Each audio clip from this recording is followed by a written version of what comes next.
Euh, j'ai un doute, il y a un auteur, je sais pas comment ça se prononce. Herlihy. David Herlihy. Je dirais pareil, non, plutôt à la fin. Herlihy. Ouais. Herlihy. Toi, tu dirais quoi? On dira Herlihy. Là, ça sera une série de 2 ou 3 conférences. Le titre, c'est Lumière de la peste, mais Lumière de l'épidémie. Je sais pas. Le premier, c'est naissance et extension du capitalisme. C'est pour introduire à une suite qui sera plus spécifiquement sur Thucydide. J'en avais parlé, enfin la peste d'Athènes. Voilà, mais ça, on verra à la fin. Maintenant, non sans errance, nous allons revenir chez nous. Si toutefois nous évitons la mort, car la guerre et la peste terrassent les Achéens. C'est la première parole d'Achille dans l'Iliade. Achille parle alors que la peste est en train de dévaster le camp des Achéens. Encore une histoire, comme dit Proie, qui commence par une peste. Donc vous voyez, ce chant, le plus ancien d'Homère, l'Iliade, commence aussi, curieusement, avec ce qui en grec s'appelle loïmos. Il y a ici polémos et loïmos. Vous savez, ces 3 choses qu'on trouve en grec seraient polémos, loïmos et limos, et jeu de mots. Donc la guerre, la peste, la famine. Et si vous vous souvenez, cela commence avec un prêtre qui s'appelle Chrysès, qui vient voir Agamemnon, parce que au moment d'un pillage qui est fait alors que les Achéens arrivaient vers Troie, à un endroit qui s'appelle Lyrnès, eh bien la fille du prêtre Chrysès, qu'on appelle Chryséis, a été enlevée et devenue une captive d'Agamemnon. Et Chrysès va la réclamer.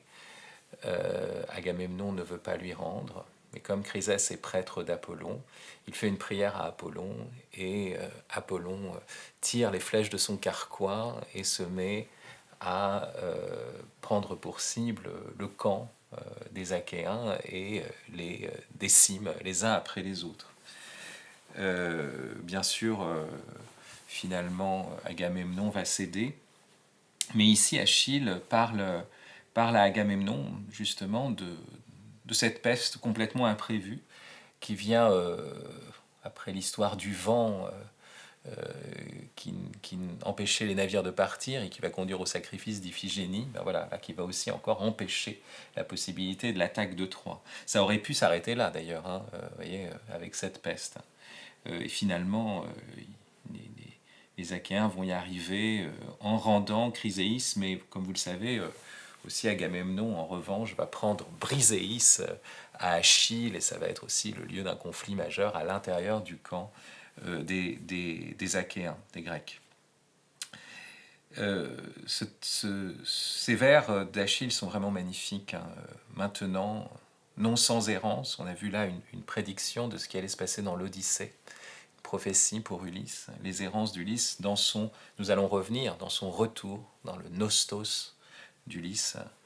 Maintenant, non sans errance, nous allons revenir chez nous, parce que tout peut finir là avec la peste, si toutefois nous évitons la mort, car la guerre et la peste nous terrassent. À l'époque, on conjurait cette peste par des sacrifices. On était encore dans une mentalité mythique où la peste venait des dieux, s'abattait comme un fléau, parce que c'était aussi l'expérience on l'a vu la dernière fois avec Antonin Artaud, de quelque chose qui est au-delà de toute logique, qui vient nous surprendre, qui déroute nos projets, qui déroute l'ordinaire, et qui nous met à une sorte de frontière entre l'absurde et l'au-delà, on pourrait dire, l'au-delà de la raison. Mais c'est une vision déjà moderne de voir. En réalité, si aujourd'hui la peste nous renvoie à des peurs ancestrales, il faut penser qu'au départ et à cette époque-là, la peste a aussi contribué à nous faire sortir de la pensée mythologique. Et c'est pour ça que je voudrais commencer une série de petites interventions sur ce qu'on pourrait appeler les lumières de la peste, ou comment la peste a contribué au développement de la rationalité. Le cœur de tout cela, ce sera bien sûr la peste d'Athènes, à l'époque de Périclès, et la manière dont Thucydide va la penser dans le second livre de la guerre du Péloponnèse, vraiment un lieu majeur de développement, de manifestation de la rationalité, on pourrait dire européenne, en tout cas l'apparition du logos à l'intérieur du loimos. Voilà, c'est ça, comment la raison va émerger à partir de cette expérience de la peste chez Thucydide. Et l'apparition d'une histoire qui, à la différence d'Hérodote, qui est pourtant le contemporain de Thucydide, l'apparition d'une conception de l'histoire où la causalité humaine, naturelle, est mise en avant et où les dieux, les oracles ne sont plus, vous voyez, des interventions évidentes. Ça sera des aspects majeurs. Mais avant cela, et comme un préambule, je voudrais aborder le rapport de la peste, de l'épidémie, avec le développement de l'Occident. Les États-Unis sont le pays le plus frappé par le coronavirus en termes de nombre absolu de morts. On n'est pas loin enfin, on va approcher très rapidement des 50 000 morts. Or, il faut se souvenir que les épidémies ont été les alliés de l'Ancien Monde dans leur conquête du Nouveau Monde. Et que s'il y a aujourd'hui des descendants d'Européens sur le territoire américain, s'il y a des Trump, et même s'il y a des Obama, parce que vous voyez, c'est venu aussi par l'Afrique, voilà. Tout cela a eu lieu, il faut le rappeler, non seulement par la conquête, mais surtout grâce à la variole et au typhus. Souvent, on imagine que c'est la supériorité technique, militaire des Européens, la supériorité éventuellement même démographique, ou alors le génie religieux, la rationalité qui l'aurait emporté. On pourrait presque se demander si ça n'est pas la rationalité qui l'a emporté parce que l'épidémie était du côté des Européens. Mystérieusement, on sait pourquoi. Bon. On connaît l'histoire du conquistador Hernán Cortés, Fernán Cortés, hein, qui est le découvreur de la Californie. Il a réussi à combattre le royaume des Aztèques, bien sûr par une stratégie, notamment la division des tribus indiennes, comme le fera aussi Pizarro. Mais il faut savoir quand même qu'il arrive avec une poignée d'Espagnols quand il débarque sur les côtes mexicaines. Le Mexique, avant l'arrivée des Espagnols, il y a 25 millions de personnes. En 1519, Cortés débarque à Veracruz, ce qui va s'appeler Veracruz. On imaginait que ça ne s'appelait pas la Vraie Croix à l'époque. Et 50 ans plus tard, on passe à 3 millions seulement d'Indiens, d'indigènes. Et en 1620, donc 100 ans plus tard, à 1 500 000. Bien sûr, on a pu parler d'un génocide indien, et il y a eu la pratique courante de l'esclavage d'une part, et même de l'extermination. Preuve en est, en 1537, donc vraiment très rapidement, la bulle du pape Paul III, une bulle intitulée Sublimis Deus, Dieu sublime, qui déclare que les Indiens, baptisés ou pas, ne peuvent être réduits en esclavage. Mais cette bulle est peu écoutée par les conquistadors, comme on le sait. Cependant, il semble assez évident que ça n'est pas, premièrement et exclusivement en tout cas, cet esclavage ou cette extermination qui a fait disparaître vraiment des millions de personnes. Voilà. C'est la conquête du Nouveau Monde, c'est un peu comme cette aventure de Sherlock Holmes où il y a le vol de l'Orient Express. Ouais, il y a un train énorme, évident, aux yeux de tous qui disparaît. Où sont passées ces populations? Et c'est là que la variole et le typhus entrent en scène. Celui qui en a parlé de manière très forte récemment, c'est cet historien spécialiste d'écologie notamment, l'auteur connu de ce livre s'appelle Collapse, effondrement, paru en France chez Gallimard, mais il y a un autre livre paru chez Gallimard dont le texte original, voilà, en anglais, ça s'intitule Guns, Germs and Steels de Jared Diamond. Et ce livre de 1997 a reçu le prix Pulitzer, qui est une des plus hautes distinctions pour le livre américain. En français, ça a été traduit, assez mal d'ailleurs, avec un titre qui n'était pas Flingue, virus et acier. Ça aurait été pas mal comme titre, un peu plus rock'n'roll. Non, ça s'est intitulé De l'inégalité parmi les sociétés. Bon. Et ça a été si mal traduit que ce livre, à mon avis, peut dissuader les lecteurs les plus résolus. Mais enfin, il y a des passages qui sont vraiment admirables de ce livre. Notamment, c'est un livre qui essaye d'expliquer l'apparition du néolithique et comment ça a redistribué les sociétés, et notamment le lien qu'il y a, ça ne va pas être l'objet de notre réflexion là, entre l'apparition de l'élevage, avec des troupeaux rassemblés, et l'apparition aussi des premières épidémies. Pour qu'il y ait épidémie, il faut qu'il y ait zoonose. Parce qu'une épidémie, à la différence d'une endémie, vous voyez, c'est que justement elle apparaît. Mais où est-ce qu'elle apparaît? Comment est-ce qu'elle apparaît? Parce que ce n'est pas une maladie commune à l'homme. Eh bien, ça veut dire qu'elle va venir de l'animal. Donc il faut d'abord que l'homme fréquente des animaux et vive au milieu d'animaux qui sont suffisamment là, en masse. Et donc c'est toujours lié à des marchés d'animaux, à de l'élevage d'animaux, l'apparition d'une épidémie. Il va y avoir une transmission par une mutation peut-être de l'animal à l'homme. Donc ça, c'est le premier point que met en évidence Jared Diamond. Et puis la deuxième chose, c'est que pour qu'il y ait épidémie aussi, il faut qu'il y ait des fortes densités de population. Donc urbanisation, rassemblement de peuples à certains endroits. Et c'est comme ça que l'épidémie peut se propager.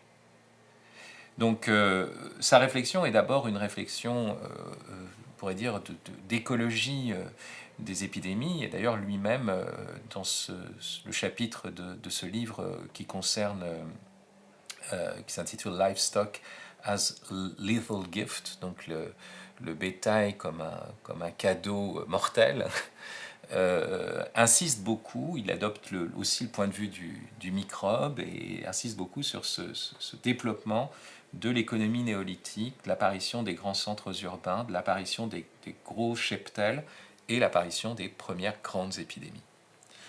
Mais il va aussi aborder la chose du point de vue plus historique, et c'est ça qui va nous intéresser ici. Premièrement, on fera peut-être, si Dieu nous prête vie, quelque chose sur l'homme et l'animal à travers la question des zoonoses et des épidémies, mais ce n'est pas le sujet ici.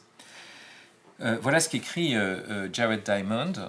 La conquête et la dépopulation du Nouveau Monde par les Européens illustre bien l'importance des microbes mortels dans l'histoire.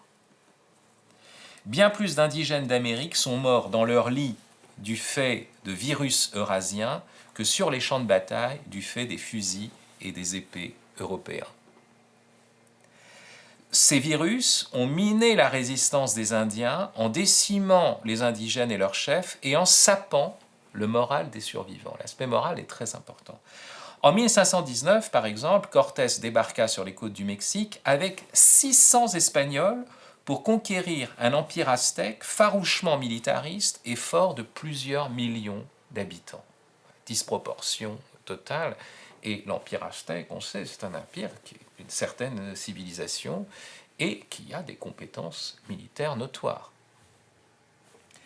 Que Cortés ait atteint la capitale aztèque de Tenochtitlan en ne perdant que les 2 tiers de sa force et ait ensuite pu regagner la côte, témoigne des avantages militaires des Espagnols et de la naïveté initiale des Aztèques. Ils ne s'attendaient pas à une telle menace. Mais lors de l'offensive suivante, les Aztèques n'étaient plus si naïfs et ils se battirent pied à pied avec la plus extrême ténacité. Ce qui a conféré aux Espagnols un avantage décisif, c'est la variole. Aujourd'hui, d'ailleurs, le professeur Raoult l'explique dans une conférence sur l'histoire des épidémies, on pense que ce serait majoritairement le typhus, plus que la variole. Enfin bon, on pense que c'est à l'époque encore de Jared Diamond, avant qu'on fasse des analyses génétiques sur les dents des cadavres, vous voyez, enfin des squelettes même, voilà, on pense que c'est encore la variole. L'épidémie qui en résulta devait tuer presque la moitié des Aztèques, dont l'empereur Cuitlahuac. Les survivants aztèques furent démoralisés par cette mystérieuse maladie qui décimait les Indiens, mais épargnait les Espagnols, comme si elle les avertissait de l'invincibilité de l'Espagne. Vous voyez, c'est ça l'expérience. Imaginez, on voit par un mal invisible, mystérieux, sa propre population mourir. Une poignée d'hommes l'emporter par quelque chose qui relève du fléau. Et Jared Diamond dira, c'est pas que les missionnaires étaient particulièrement convaincants. Si beaucoup se sont convertis, Jared Diamond va jusque-là, hein, c'est aussi grâce à la peste. Enfin, on pourrait dire grâce à la variole. C'est-à-dire qu'ils ont dit, ben voilà, là il y a un signe, ils sont plus forts que nous, ils ont la providence avec eux. Il faut se soumettre, c'est les plus forts. Ouais, c'est pas forcément l'exemple du Christ en croix, hein, du pestiféré. Non, c'est vraiment celui qui est du côté de l'épidémie. J'étais du côté de l'épidémie. En 1618, la population du Mexique était tombée d'environ 20 millions à 1,6 million. La même chance macabre sourit à Pizarro lorsqu'il débarqua sur la côte du Pérou en 1531 avec 168 hommes, 168, pour conquérir un empire inca fort de millions de personnes. Par bonheur pour Pizarro et par malheur pour les Incas, la petite vérole avait fait son apparition autour de 1526, donc avant même que le conquistador arrive, vous voyez, mais par les autres Indiens qui étaient confrontés, eux, à Cortés. Tuant, alors la petite vérole arrive, tuant une bonne partie de la population Inca, dont l'empereur, Huayna Capac, et son successeur désigné. Le trône resté vacant à cause de la brouille des deux autres fils de Huayna Capac, Atahualpa et Huáscar. Je ne suis pas sûr si je prononce bien l'Aztèque et l'Inca. Voilà, enfin bon, j'essaye. Je dois parler de l'Aztèque haché, à mon avis. D'où une guerre civile que Pizarro exploita pour conquérir les Incas divisés. Ça a été une des grandes stratégies, division des tribus indiennes, mais là, guerre civile, parce que l'empereur meurt de la petite vérole. Alors, Jared Diamond continue avec l'Amérique du Nord, là on parle de l'Amérique du Sud. L'Amérique du Nord hébergeait aussi des sociétés indiennes fort nombreuses dans l'endroit le plus logique, la vallée du Mississippi, où se trouve aujourd'hui une partie de nos meilleures terres agricoles. Dans ce cas, cependant, les conquistadors ne sont pour rien dans la destruction. Ce sont les virus eurasiens qui avaient une longueur d'avance et qui ont fait le travail. Lorsque le premier conquistador européen, Hernando de Soto, traversa le sud-est des États-Unis en 1540, il traversa des villes indiennes abandonnées 2 ans plus tôt parce que leurs habitants avaient été victimes d'épidémies. Celles-ci avaient été transmises par les Indiens de la côte infectés par les Espagnols de passage. Les microbes espagnols se répandirent à l'intérieur des terres avant les Espagnols eux-mêmes. Il y a une sorte de tapis rouge de la variole, voilà, qui s'est déroulé dans les terres états-uniennes avant l'heure, vous voyez, et qui a ouvert la voie aux émigrés européens. Et Jared Diamond continue en disant « Quand j'étais jeune, on apprenait aux écoliers américains que l'Amérique du Nord était à l'origine peuplée d'1 million d'Indiens environ. » C'était la croyance. Parce que quand ils vont arriver sur ces terres, bon, ils voient des villages vides, ils voient, bon, mais les morts ont été enterrés, ils ont disparu. Donc ils sont persuadés que voilà, c'était une population extrêmement faible par rapport à la population européenne. Et c'était ça, comment dire, l'idéologie gagnante, un espace quasiment vide pour des populations surabondantes en Europe, ce qui vient légitimer la colonisation. Ce chiffre modeste servait à justifier la conquête par les Blancs d'un continent quasi vide.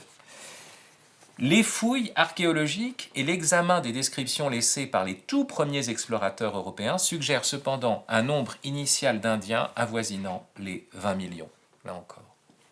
Dans les 100 ou 200 ans qui ont suivi l'arrivée de Christophe Colomb, on estime à 95% le déclin de la population indienne dans l'ensemble du Nouveau Monde.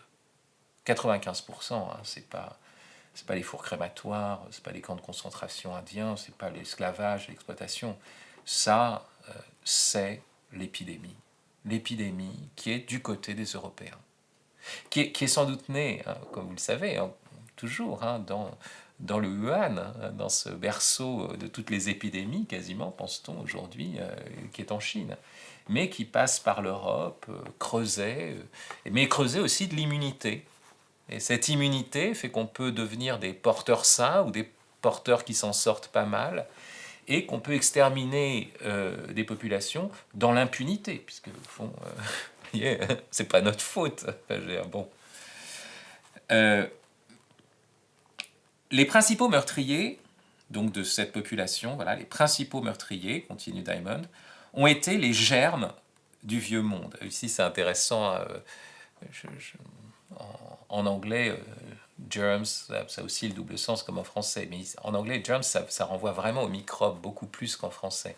Là, les germes du vieux monde qui ont été semés dans le nouveau, bah, c'est vraiment des microbes, quoi, c'est vraiment des germs. Les principaux meurtriers ont été les germes du vieux monde auxquels les Indiens n'avaient jamais été exposés et contre lesquels ils n'avaient donc aucune résistance immunitaire ni génétique. La variole, la rougeole, la grippe et le typhus se disputent les premières places. Viennent aussitôt après la diphtérie, le paludisme, les oreillons, la coqueluche, la peste, la tuberculose et la fièvre jaune. Vraiment, tous les cadeaux qu'on a pu faire à ces populations qui n'étaient absolument pas parées du point de vue immunitaire. Dans d'innombrables cas, les Blancs sont arrivés pour découvrir les destructions opérées par leur virus. En 1837, par exemple, la tribu indienne des Mandan, dotée de l'une des cultures les plus raffinées de nos grandes plaines, contracta la variole à partir d'un vapeur qui remontait le Mississippi depuis Saint-Louis. Et en quelques semaines, un village était tombé de 2000 à moins de 40 habitants. Alors que plus d'une douzaine de grandes maladies infectieuses originaires du Vieux Monde ont investi le Nouveau Monde, pas une seule peut-être ne s'est propagée des Amériques vers l'Europe. La seule exception possible est la syphilis, dont l'ère d'origine demeure toutefois sujette à controverse. Bon, ils nous ont envoyé la syphilis qui a tué Baudelaire, on peut le déplorer, mais voilà, c'est pas grand-chose. Cet échange de germes à sens unique, ça, pourquoi ce sens unique? Cet échange de germes à sens unique devient encore plus frappant lorsqu'on se souvient que l'existence de populations fortes et denses est un préalable à l'évolution de nos maladies infectieuses de masse. Si les récentes réévaluations de la population du Nouveau Monde précolombien sont justes, celles-ci n'étaient pas loin de la population de l'Eurasie à la même époque. Certaines villes du Nouveau Monde, comme justement cette ville conquise par Cortés, Tenochtitlan, comptait alors parmi les villes les plus peuplées du monde. Pourquoi Tenochtitlan resta-t-elle épargnée par ces germes jusqu'à l'arrivée des Espagnols? Alors là, Diamond se livrait à des spéculations sur le fait que l'urbanisation a été plus rapide en Europe, et que aussi il y avait un type de bétail beaucoup plus abondant. Il n'y avait pas là-bas voilà, toutes les vaches, les cochons, les chèvres, etc., qu'on trouvait plutôt en Eurasie. Voilà. Et donc, finalement, le développement des gros élevages de bétail s'est situé plutôt en Europe et en Asie, et pas dans les Amériques. Donc c'est pour ça, c'est ce décalage dans la rapidité de l'urbanisation, et puis le fait qu'on avait un bétail plus abondant en Europe, qu'on a été plus vite exposé aux épidémies et donc aussi plus immunisé, peut-être aussi plus progressivement exposé aux épidémies. Et c'est comme ça que, vous voyez, on avait un ancien monde et un nouveau monde, il y avait autant de populations. Et tout d'un coup, la balance a complètement changé, uniquement du fait des épidémies. Et donc, s'il y a les États-Unis de Donald Trump, c'est grâce à la variole. C'est ça qu'il faut comprendre. C'est quand même ça qui est très étonnant quand on fait cette relecture de l'histoire en intégrant le facteur épidémique. D'ailleurs, Jared Diamond est complètement tributaire d'un des pionniers de cela, quelqu'un qui s'appelle William McNeill, qui a écrit un ouvrage dans les années 70 qui s'intitule Plagues and Peoples, qui n'a jamais été traduit en français, donc, les pestes et peuples, et qui justement essaye de reconsidérer l'histoire à partir des épidémies. Plus haut dans son texte, Jared Diamond a ces paroles que je trouve très, très intéressantes, très édifiantes pour nous, parce que les maladies ont été les plus énormes meurtrières de population. Elles ont aussi façonné notre histoire de manière décisive. Une histoire par les maladies, il faudrait faire ça. Jusqu'à la Seconde Guerre mondiale, les victimes de la guerre ont davantage péri en raison des microbes nés dans la guerre que des coups reçus sur le champ de bataille. Toutes ces victoires, il dit jusqu'à la Seconde Guerre mondiale parce qu'il y a eu la grippe espagnole au moment de la première. Hein. Le nombre de morts issus de la grippe espagnole est supérieur apparemment. Et donc si on l'étend au monde entier, notamment avec l'Inde et la Chine. Mais voilà, plus des microbes nés dans la guerre que des armes de la guerre. Toutes ces victoires militaires qui glorifient les grands généraux simplifient de manière abusive une vérité qui crève la baudruche de notre orgueil. Les vainqueurs des guerres passées n'ont pas toujours été les armées pourvues des meilleurs généraux comme des meilleures armes, mais très souvent seulement celles qui portaient les germes les plus sournois à transmettre à leurs ennemis. Voilà. The nastiest germs. Hein, les germes, les virus les plus sournois, les plus méchants. Et c'est ça ce qu'on a transmis. Et c'est d'ailleurs très intéressant, quand on parlera de Thucydide, on verra que ce qui a vraiment saigné les Athéniens dans la guerre du Péloponnèse, au tout début, hein, ça sera cette peste d'Athènes. Et on verra aussi qu'elle sera liée à des mouvements de population. Mais il y a ce rôle des maladies dans l'histoire humaine, et spécialement dans la conquête du Nouveau Monde. Mais on peut remonter encore en arrière et voir les lumières de la peste avec l'apparition de ce qui a été les Lumières avant les Lumières, enfin la Renaissance. Et des historiens ont mis en évidence le rôle joué par la peste noire dans la transformation de la société médiévale et dans l'apparition, dans la sortie du Moyen-Âge, on pourrait dire, vers la Renaissance. Celui qui a fait ce travail, c'est encore un historien américain qui s'appelle David Herlihy, H-E-R-L-I-H-Y, dans un texte non traduit en français qui s'intitule The Black Death and the Transformation of the West. Donc la peste noire, en anglais on dit la mort noire, hein, The Black Death, la peste noire et la transformation de l'Occident. Et ce que met en évidence David Herlihy, c'est que la peste noire a contribué au passage d'une économie de subsistance à une économie du surplus, on pourrait même dire une économie capitaliste. Donc il y aurait une origine du capitalisme aussi à considérer dans la peste noire. Voilà ce qu'il écrit au chapitre 2, la civilisation que soutenait cette économie de subsistance, la civilisation du milieu du Moyen-Âge, aurait pu se maintenir indéfiniment dans le futur. Pourquoi est-ce que ça n'a pas continué encore des siècles? Après tout, qu'est-ce qui a créé? On pourrait dire, bon, il y a eu des innovations technologiques. Oui, mais ça aurait pu continuer. On a passé de l'Antiquité au Moyen-Âge, on a quand même une forme de continuum. Alors quoi?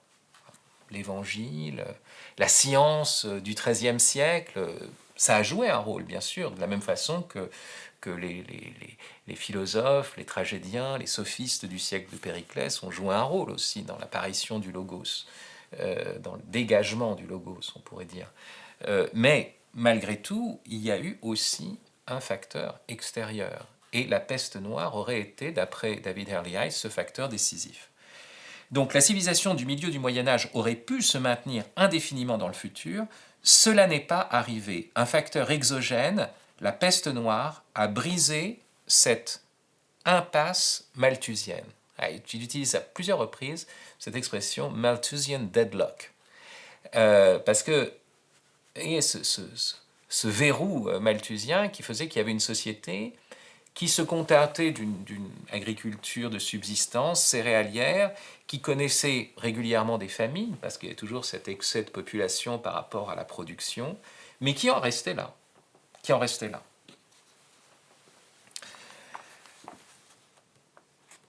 La peste noire, en faisant ainsi, en brisant l'impasse malthusienne, vous voyez, a donné aux Européens la chance, c'est l'expression de Hurley High, de rebâtir leur société sur d'autres bases.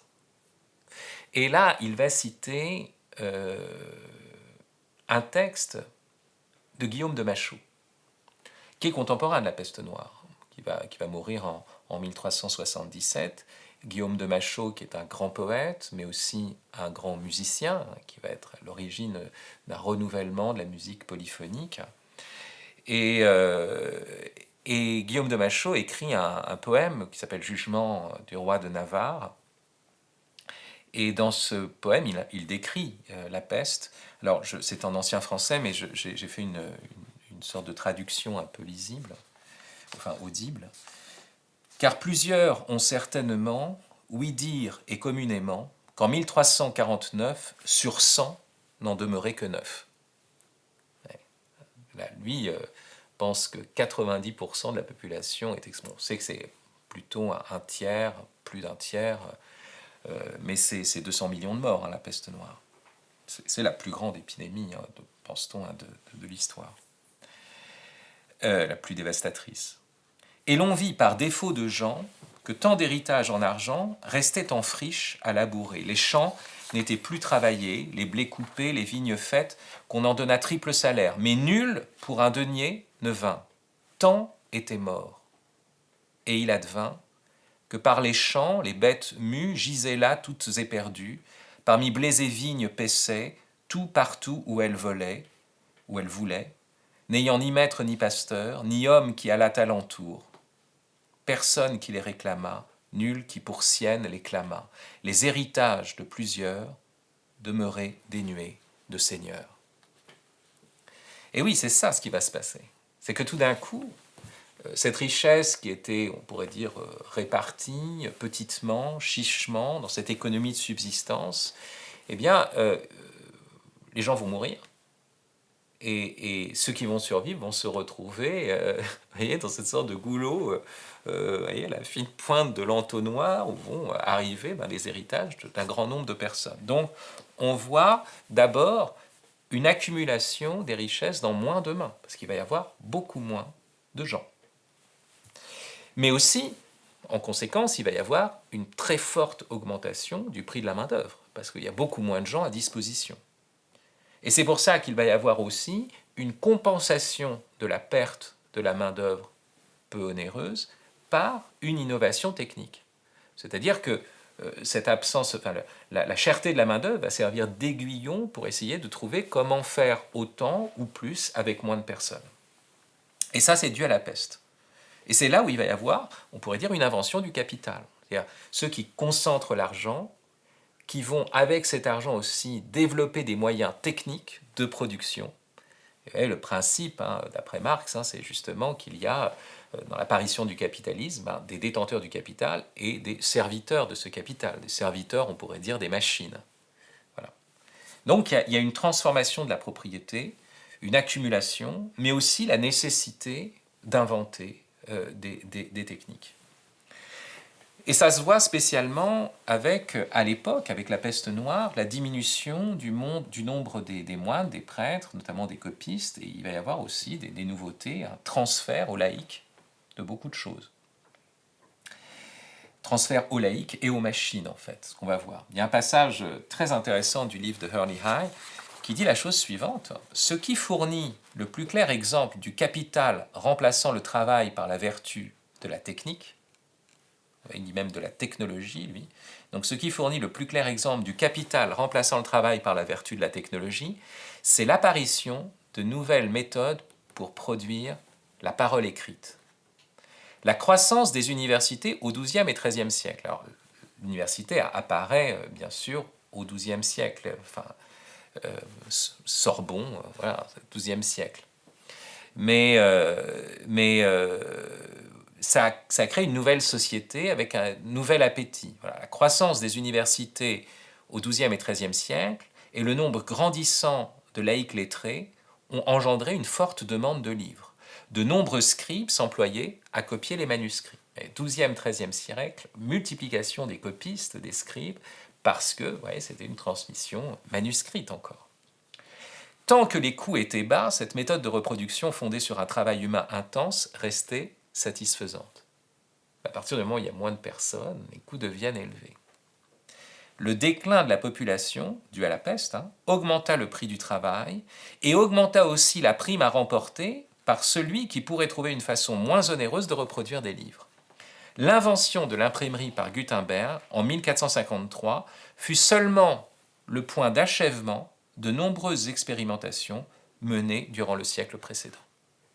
Autrement dit, le déficit de copistes lié à la peste noire a aiguillonné, stimulé les gens à trouver d'autres moyens de reproduire la parole écrite. Et l'imprimerie serait une conséquence de cette transformation. Bien sûr, il fallait, avant, le développement des universités, on l'a compris. C'est-à-dire qu'il y ait plus de lettrés et une plus grande demande de livres. Il fallait qu'il y ait l'appétit des livres qui naissent. Et ça, c'est né au XIIe, XIIIe siècle, avant la peste. Mais au XIVe, cette peste va créer le déficit qui va faire cet appel d'air pour qu'il y ait une innovation technique aussi importante, on le sait, que l'imprimerie, décisive dans la transformation de l'Occident. Hurley High insiste aussi sur la multiplication des universités à cette époque. Il y avait quelques grandes universités. Il y avait Paris, Cologne, des universités en Italie. Mais à partir de ce moment-là, à cause de la peste, il va y avoir aussi le désir de villes secondaires, de se créer à elles-mêmes leurs propres universités. Et il va y avoir aussi une bascule plus forte aussi de l'enseignement vers des laïcs. Et même, à la limite, on pourrait expliquer l'apparition de la musique nouvelle, polyphonique, par la diminution du pouvoir des moines, de la multiplicité des moines. Et c'est ça, la peste noire crée ce vide qui va permettre à des opportunités nouvelles, ouvrir des opportunités nouvelles. D'autant que, avec aussi, on pourrait dire, une critique de la société ancienne, enfin, si on était si pieux, pourquoi ce fléau s'abat-il sur nous? Donc il y a des doutes aussi. C'est pour ça que ça va favoriser aussi ce doute moral, une émergence d'une pensée nouvelle, d'un renouvellement. Hurley High conclut ce chapitre quasiment en disant une économie plus diversifiée, une utilisation plus intensive du capital, une technologie plus puissante et un niveau de vie moyen plus élevé, telles semblent être les caractéristiques les plus saillantes de l'économie de la fin du Moyen-Âge, après qu'elle se fût remise du choc initial de la peste et qu'elle eut appris à résoudre les problèmes apportés par la diminution de sa population. Les transformations spécifiques à la technologie sont bien sûr à attribuer au génie inventif des individus, mais les lourdes pertes causées par la peste et par le coût élevé du travail étaient le défi auquel ont répondu ces efforts. Stimulé L'esprit d'invention, c'est ça. La peste noire, en somme, a brisé l'impasse malthusienne du XIIIe siècle qui menaçait de figer indéfiniment l'Europe dans ses voies traditionnelles.